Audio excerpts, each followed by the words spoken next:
வணக்கம் நேயர்களே. நாலாவது நாளாக நமது சந்தைகள் ஒரு புதிய உச்சம், அதுவும் இன்னைக்கு ஒரு நியூ 52க்கு ஹை. ஸோ 11:30 மணிக்கு மேலே மார்க்கெட்டில் ஒரு ஷார்ப் ரெக்கவரி வந்தது. அதில் பார்த்தோன்னா 24,837 என்ற புள்ளிகளை உச்சத்தை தொட்டது.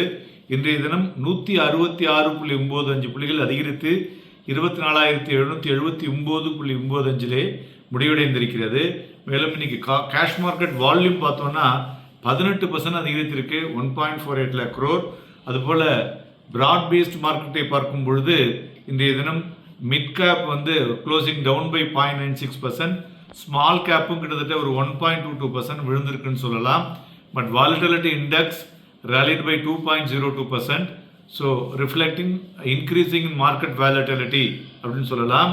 ஸோ பிராடர் மார்க்கெட்டுடைய சென்டிமெண்ட்டை பார்க்கும் பொழுது அட்வான்சஸ் 770, டிக்ளைன்ஸ் 1548. ஸோ அதனால் பிராடர் மார்க்கெட் சென்டிமெண்ட் ஷோஸ் அந்த நெகட்டிவ் மூவ் அப்படின்னு சொல்லலாம். மேலும் துறைகளை பார்க்கும் பொழுது இன்றைய தினம் financial services, FMCG, IT best பர்ஃபார்மர்னு சொல்லலாம். மறுபுறம் media, metal top losers today அப்படின்னு சொல்லலாம். இண்டிவிஜுவல் ஸ்டாக்ஸை பொறுத்தவரை பார்த்தோம்னாக்க LTI Mindtree, TCS, ONGC, Bajaj Finserv, Wipro, SBI life, Mahindra and Mahindra, Shriram finance, Hindustan Lever, Infosys இவையெல்லாம் ஏறிய பங்குகள். இறங்கின பங்குகள்னு பார்த்தோம்னாக்க Asian paints, coal India, Hero MotoCorp, Grasim, Bajaj auto இவையெல்லாம் இறங்கிய பங்குகள். மேலும் இன்றைய தினம் தங்கம் பார்த்தோன்னா 193 ரூபாய் அதிகரித்து 74,330, வெள்ளி 415 ரூபாய் அதிகரித்து 92,357, க்ரூட் ஆயில் 7 ரூபாய் அதிகரித்து 6,918 மணி வாங்கி கொண்டிருக்கிறது. ஒபெக் ப்ளஸ் அந்த மீட்டிங் பார்த்தீங்கன்னாக்கா ஆகஸ்ட் 1 இருக்குது. அதில் அட்ஜஸ்ட் ஆன் ஆயில் அவுட்புட் இருக்கிறது ரொம்ப ரேர் அப்படிங்கிற மாதிரியான விஷயங்கள் வந்துள்ளதுன்னு சொல்லலாம். அதுபோல் நம்மளுடைய பட்ஜெட் கவுண்ட் டவுன் பார்த்தோன்னா இன்னும் 5 நாட்கள் தான் இருக்கிறது. மேலும் இந்த பட்ஜெட்டில் relief in import duty on paper, then textiles, metal and pharma இது இருக்கக்கூடும் என்ற எதிர்பார்ப்பு இருக்கிறது. அதனால் இந்த துறைகளில் மொமெண்டம் வரக்கூடும் என்று எதிர்பார்க்கலாம். அதுபோல் இன்றைய தினம் வெளிவந்த ECB no interest rate cut, no change. So மேலும் இன்ஃபோசிஸ் ரிசல்ட்ஸ் வந்திருக்கு, ரொம்பவும் அருமையாக இருக்கிறது. FY25 growth guidance 3 to 4% increase பண்ணியிருக்காங்க, 1 to 3%. இது ஒரு பிக் பாசிட்டிவ். பிகாஸ் அவங்களுடைய நெட் ப்ராஃபிட் பார்த்தோன்னா 6,374 crores, எதிர்பார்த்தது 6,300 கோடி. அதுமாரி இபிட்டா மார்ஜின் பார்த்தோன்னா அதுவும் பெட்டராக இருக்குது, 21.1%. So maintain EBITDA margin between 20 to 22%. It is a good க்ரோத்னு சொல்லலாம்.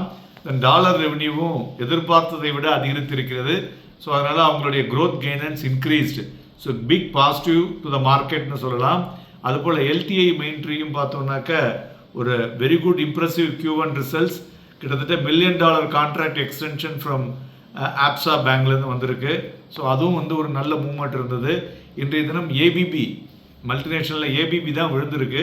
பிகாஸ் அவங்களுடைய சுஸ் பேஸ்டு அந்த பேரண்ட் கம்பெனி என்ன சொல்லியிருக்காங்கனாக்க drop in orders due to இந்த வீக் ஆட்டோமேஷன் பிஸ்னஸ் அப்படிங்கிற விஷயத்தை சொல்லியிருக்காங்க. அதனால் அது கிட்டத்தட்ட ஒரு 3% மேல் விழுந்து 3 மாதத்தினுடைய லோவை தொட்டிருப்பது குறிப்பிடத்தக்கது. அதுபோல் சைனாவும் பார்த்தோம்னாக்க 6% விழுந்திருக்குன்னு சொல்லலாம். மெயினாக அந்த சிப் மேக்கிங் கம்பெனிஸ் எல்லாம் கொஞ்சம் இஷ்யூ இருக்குது. மேலும் ஆசிய பங்குச்சந்தைகள்லாம் இன்றைக்கி கொஞ்சம் விழுந்திருக்கு.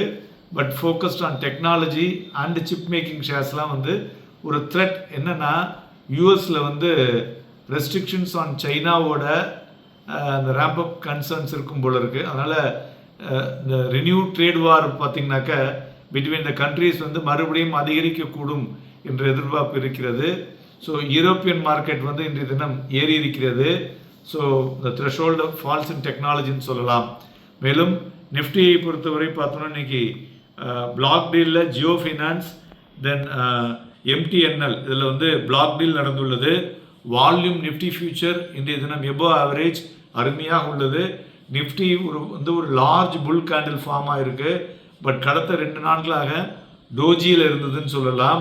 ஸோ இதை வைத்து பார்க்கும் பொழுது இந்த பிரேக் அவுட் நெக்ஸ்ட் ரெசிஸ்டன்ஸ் எங்கே எடுத்துகிட்டு போகணுன்னாக்க 24,960 அந்த லெவலில் பிரேக் அவுட் வந்து எடுத்து செல்லக்கூடிய வாய்ப்புகள் இருக்கும். சப்போர்ட் வந்து 24,661 இருக்கக்கூடும். இன்றைய தினம் வீக்லி F&O க்ளோசிங்கும் பார்த்தீங்கன்னாக்க அதுதான் வந்து மார்க்கெட்டை ஒரு ஷார்ப் ரெக்கவரிக்கு, ஏன்னா மார்க்கெட் இறங்காததுனால all the short covering covered in the market. So you can see ஒரு ஷார்ட் ரெக்கவரி மார்க்கெட்டில் இருந்ததற்கு முக்கிய காரணம். நாளை தினமும் மார்க்கெட் வாலட்டைல் மூவோடு இருக்கக்கூடும். ஸோ ஏற்ற இறக்கம் இருக்கிறதுனால வாங்கி விற்பதற்கும் விற்று வாங்குவதற்கும் எதுவாக இருக்கக்கூடும். 24,960 ஞாபகம் வச்சுங்க. அந்த லெவலில் வந்தால் மறுபடியும் கொஞ்சம் செல்லிங் வரலாம். ஸோ இன்றைய தினத்தினுடைய ஹை 24,837 தாண்டி இருந்ததுன்னா further up move for another 60-70 points வந்து possibility is very bright. So நாளை தினம் எப்படி என்பதை பார்ப்போம். Happy trading and happy investments.